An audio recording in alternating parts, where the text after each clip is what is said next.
ভারী বর্ষণ ও ভারত থেকে আসা পাহাড়ি ঢলে একের পর এক বাঁধ ধসে গেছে। প্রবল বেগে পানি ঢুকেছে গ্রামগঞ্জ ও শহরে।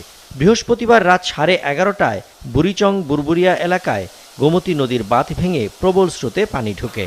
স্রোতের পানিতে ভেসে গেছে বহু ঘরবাড়ি। শত শত মানুষ সড়কে অবস্থান নিয়েছেন।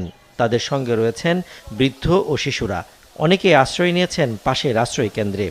কেউ বা বাড়ি ছেড়ে নিরাপদ স্থানে আত্মীয়দের বাড়িতে উঠেছেন। ফেনীর বাড়িঘর সব পানির নিচে। কোনো কোনো ভবনের একতলা পুরোটাই তলিয়ে গেছে। এসব বাড়িতে কোনো মানুষ নেই। কাঁচা পাকা কিছু ঘর ভেঙে পড়েছে। ফেনীর মুহুরী, কহুয়া ও সিলোনিয়া নদীর পানি বিপদসীমার অনেক ওপর দিয়ে প্রবাহিত হচ্ছে। পানির প্রবল স্রোত সবকিছু ভাসিয়ে নিয়ে গেছে। চট্টগ্রাম ঢাকা মহাসড়ক, রেললাইনও এখন পানিতে একাকার। দূর থেকে তাকালে মনে হবে কোনো নদী বয়ে চলেছে। রেল চলাচল বন্ধ রয়েছে, ব্যাহত হচ্ছে যান চলাচল।